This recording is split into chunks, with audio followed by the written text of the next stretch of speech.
Hi, everybody. As always, I'm grateful to have you here and thankful to be spending time with you. I got the idea to do what I'll be doing for the next few days because I read this unconfirmed report that Harry now wants to sue Tom Bauer. I think I said this before. What does he want to sue him for? Remember, libel, defamation, etc. has to be proven, and real hardship suffered has to be proven. Also, remember that the truth is not libel or defamation either.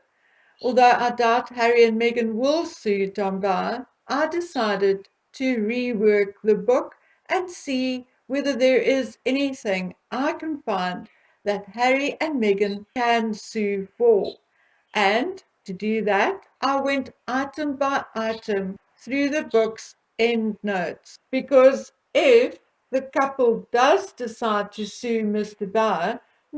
Bauer will pull out his proof and references in court. So let's start from the beginning. Some of these references we'll go through very quickly and some we'll linger on. So let's begin. Chapter 1. The 37-year-old father proudly held the newborn baby, whom he repeatedly called Flower. Mr. Bauer took this from the Daily Mail and Mail on Sunday, dated the 15th of August 2017 and the 21st of January 2018, respectively. Tom Jr. recalled how the Markles celebrated Thanksgiving with Doria's grandfather, mother, and half brother. And this comes from Andrew Morton's book, A Hollywood Princess, page 30. When I married Doria, people asked, "What color will your baby be?" And I said, "I don't know and I don't care." And this, my friend, is from an interview with Mr. Markle Sr. So do we need to wonder where Meghan got this from to bring it up in the Oprah interview? No, we don't. She likely heard this from her father and heard him say this many, many times. I would like to think, Meghan wrote in 1990, aged 8, he was drawn to her sweet eyes and her afro, plus their shared love of antiques. And that came from the Daily Mail on the 31st of October 2016. Photographs taken soon after Meghan's birth recorded a happy family sitting at a table of food cooked by Doria. Thomas held Meghan, surrounded by Tom Jr. and Samantha. Daily Mail, 15th of April 2019. Samantha, now aged 13, told Thomas that Doria's housekeeping was unsatisfactory. Doria was, according to Samantha, ordering her stepdaughter to clean the house from Sam's book, The Diary of Princess Pushy's Sister, pages 52 and 64. Samantha's resentment grew as Doria increasingly partied in the family home with girlfriends or drove back to Humboldt County to smoke marijuana. And this, my dear friends, is from Samantha's book, page 72 and 73. Now, I've got the paperback copy, so mine was, I think, page 83. Thomas was also aware that Doria was sleeping with other men, and this is from Bauer's interview with Thomas Markle, Samantha Markle, and Samantha's book, page 73. Now I'm skipping over the next two references because it has nothing to do with Meghan. Doria's great-great-grandfather was an enslaved person of William Ragland in Jonesboro, Georgia. On emancipation from slavery, Meghan would later claim he named himself Wisdom. The evidence, however, suggests that he remained Raglan. So here, as early as page 6, we have the first evidence of Meghan's storytelling and her lies to romanticize her background and her life. Tom Bauer got this story from an article in Elle magazine from July 2015 and another one in the Daily Mail dated the 31st of October 2016. And as you can see on my screen as well. I'm also going to skip references to Omid Scobie and Carolyn Durant's book, Finding Freedom, as I do not own the book and thus cannot show the extracts. And this video is indeed all about receipts. The next references I want to pay attention to is the next big lie, exaggerations, or Meghan's style embroidery, which crops up in the book. And that is the story she told about the LA riots in March 1991. And here we have Tom Bauer using a number of references.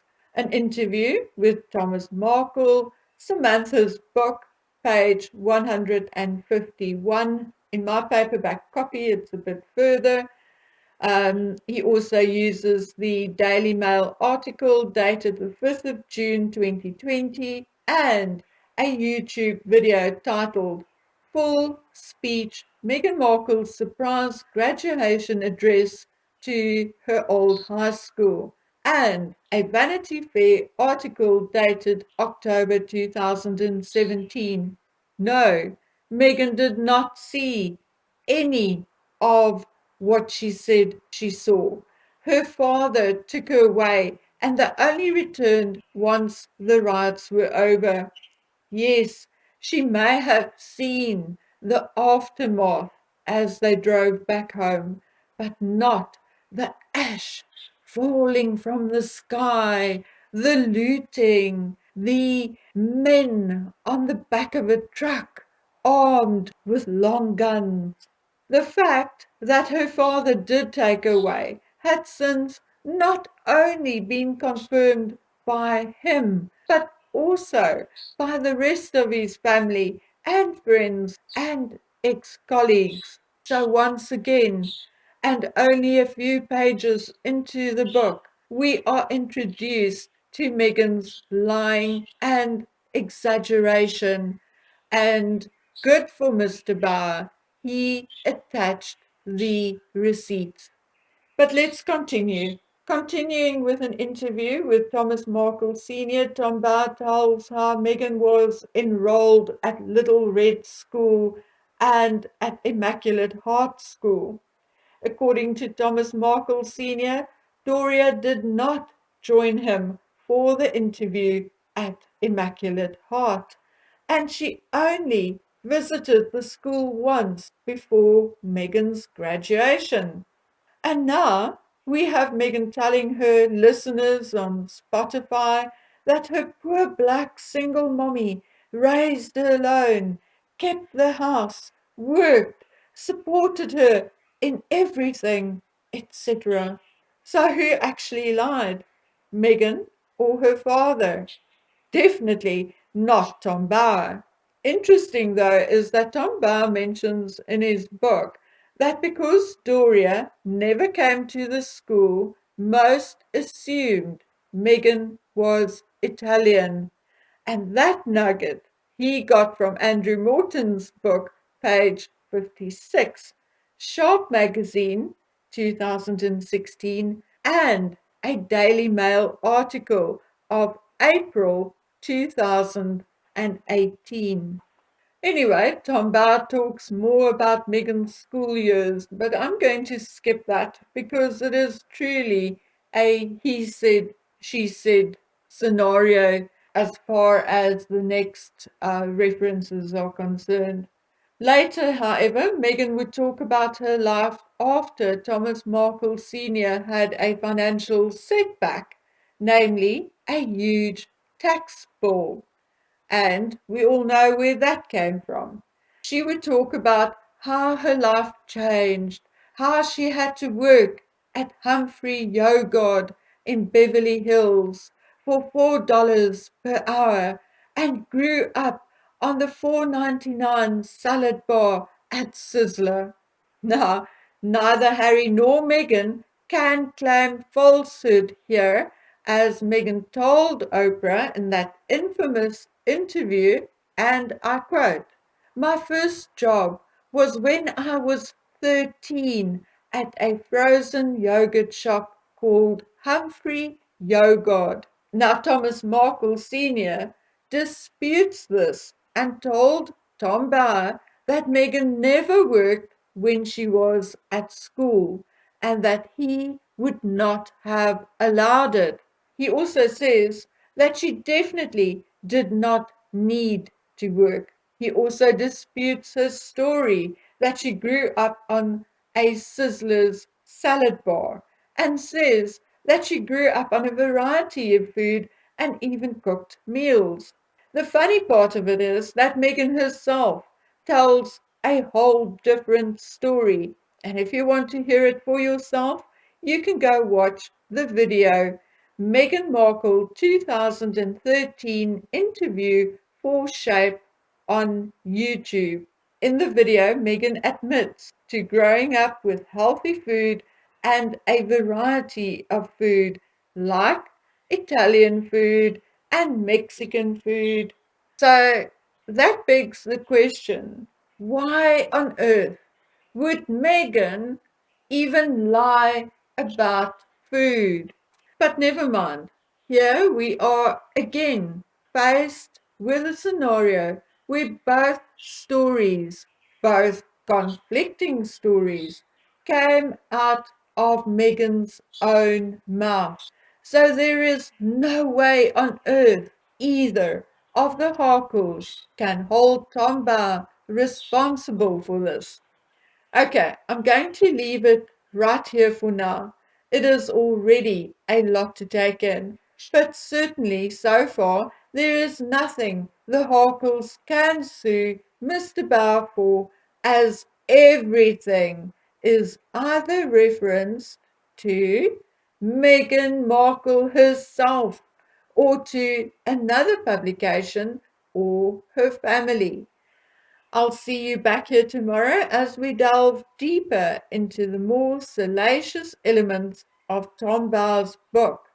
And like I did today, I will bring you the receipts and more. So until we meet again on that video, please take good care of yourselves. Bye.